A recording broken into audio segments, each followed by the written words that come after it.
Welcome everyone. In this video lecture, we are going to discuss about English grammar topic, that is pronouns.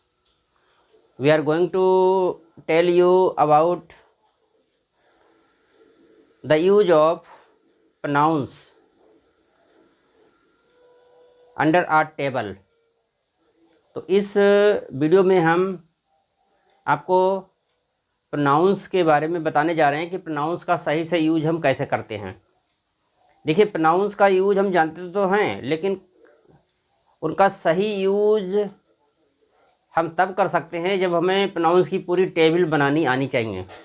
तो table के through हम यहाँ पर discuss करने जा रहे हैं, आपको बताने जा रहे हैं कि ये प्रोनाउंस की जो टेबल होती है, ये पूरी टेबल अगर हम बिना बुक की सहायता के या बिना गाइडलाइन के अगर अपने आप अगर टेबल बना लेते हैं तो समझो कि हमें प्रोनाउंस की पूरी नॉलेज है और उनका हमें सही सही यूज करना भी आता है या हम यूज करना सीख सकते हैं बड़ी आसानी से।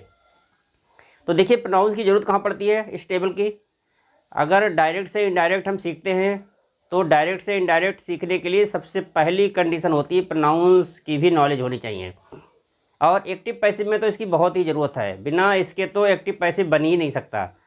तो चलिए हम बताते हैं आपको कि प्रोनाउंस का यूज कैसे करते हैं और ये प्रोनाउंस होते कौन कौन से हैं और कितने पार्ट होते हैं प्रोनाउंस के, उसके बारे में डिस्कस करते हैं।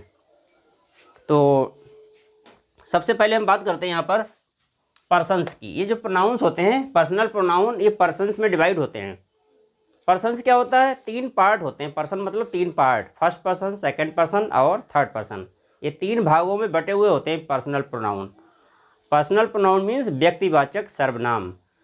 व्यक्तिवाचक सर्वनाम वो होते हैं जो व्यक्ति से किसी रिलेटेड होते हैं, जो किसी पर्सन से व्यक्ति से रिलेटेड होते हैं, उन्हें व्यक्तिवाचक सर्वनाम कहते हैं।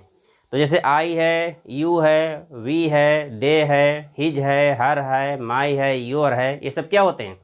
ये सब पर्सनल प्रोनाउन होते हैं। क्यों?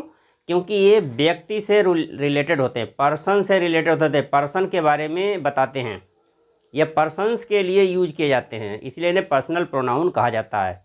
और ये 3 भागों में बटे होते हैं, इसलिए इन्हें 3 फर्स्ट पर्सन, सेकंड पर्सन और थर्ड पर्सन कहते हैं। तो सबसे पहले देखिएगा, ये है पर्सन्स।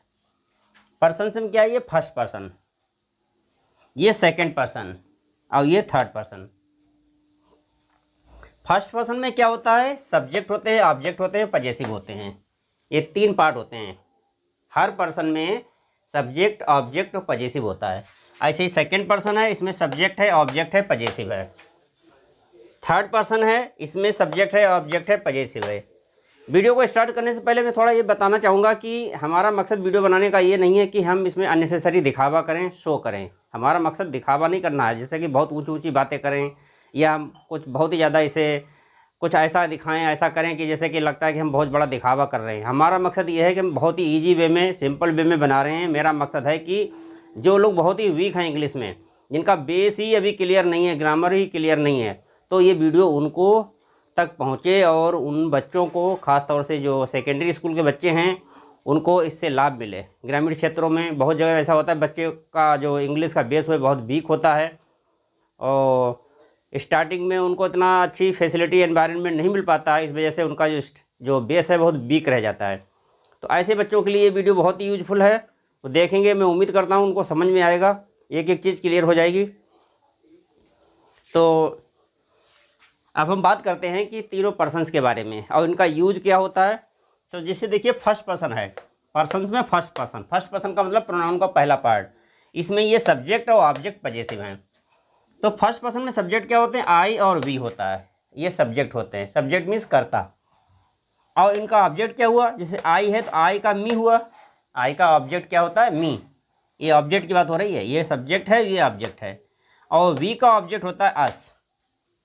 ठीक उसी प्रकार अब इनका पजेसिव। पजेसिव क्या होता है? पजेसिव वो वर्ड होते हैं जो इन्हें कहते हैं संबंध कारक, जो सर्वनाम से संबंधित होते हैं, प्रोनाउन से संबंधित होते हैं और प्रोनाउन के अंतर्गत इन्हें पजेसिव पार्ट में आते हैं। तो इन्हें कहते हैं संबंध कारक, जो संबंध बताते हैं। जैसे माय है, तो माय क्या है, मेरा। मैंने कहा दिस इज माय बुक, तो माय यहाँ पे क्या है, संबंध बता रहा है बुक का कि ये मेरी पुस्तक है। या माइन, माइन मीन्स भी मेरा होता है। माइन का यूज तब होता है जब उसके बाद में किसी नाउन या प्रोनाउन का ना आना हो। जैसे हम कहते हैं कि इट इज़ माइन, किसी नाउन की तरफ हम इंडिकेट करते हुए कहते हैं कि इट इज़ माइन। जैसे कि हम कहें ये पुस्तक मेरी है, और हमने सिंपली ये कहा कि ये पुस्तक मेरी है, नहीं कहा, ये कहा कि ये मेरी है, तो इट इज़ माइन कहेंगे। मान लो हमारा इशारा पुस्तक की तरफ है, पुस्तक की ओर इशारा करते हुए हम बोल देते हैं कि ये मेरी है, तो इट इज़ माइन कहेंगे। इट इज़ माइन बुक नहीं कहेंगे, और माई भी नहीं कहेंगे, इट इज़ माइन कह देंगे।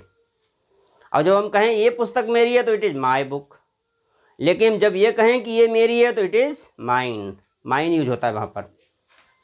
तो ऐसे माय और माइन मेरा हो गया, आवर आवर्स। आवर क्या होता है, आवर मीन्स हमारा, और आवर हमारा, दोनों। आवर्स मीन्स भी हमारा होता है। जैसे मैं कहूँ कि ये हमारी किताबें हैं, तो दीज आर आवर बुक्स।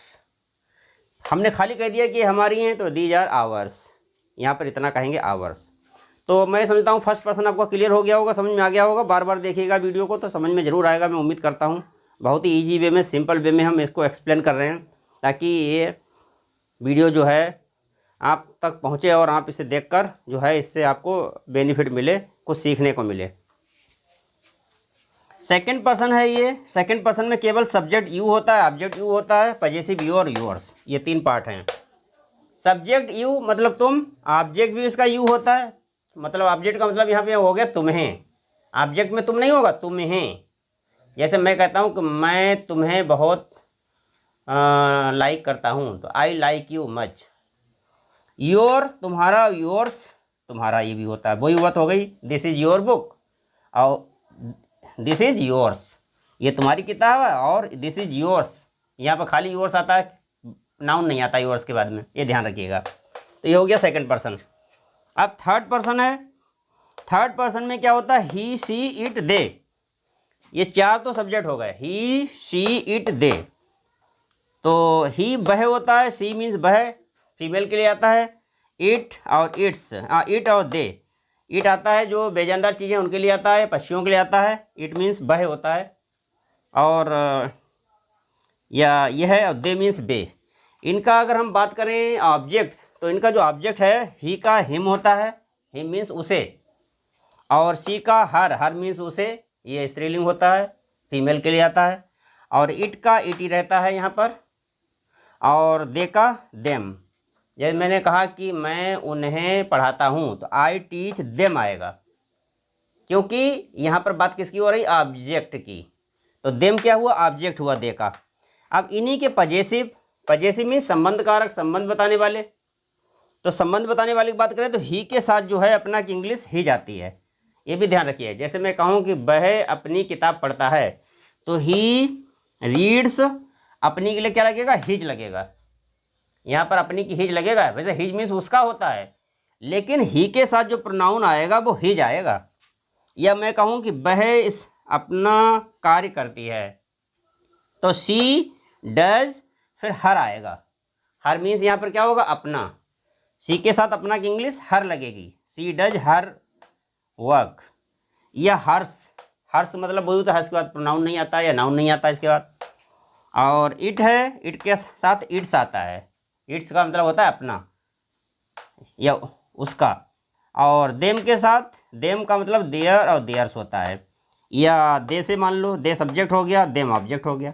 लेकिन इन दोनों का अगर हम बात करें पजेसिव, तो पजेसिव बनेगा देयर और देयर्स। देयर, देयर्स क्या होता है, देयर मीन्स उनका और या उनका। फिर जैसे मैं कहूँ कि मैं उनकी जो हैं किताबें खरीदता हूँ, या मैं उनके लिए किताबें खरीदता हूँ, तो I purchase books for them, तो देम आएगा वहाँ पर। लेकिन उनकी, मैं उनकी किताबें खरीदता हूँ, या मैं कहूँ कि मैं उनकी बुक्स लेता हूँ, तो आई टेक देयर बुक्स, मैं उनकी बुक्स लेता हूँ या मैं उनकी किताबें खरीदता हूँ, तो आई परचेज देयर बुक्स, तो यहाँ पर देयर आएगा। देयर मीन्स उनकी, ठीक है। लेकिन जब बात आएगी दे के साथ, तो दे के साथ देयर ही आएगा।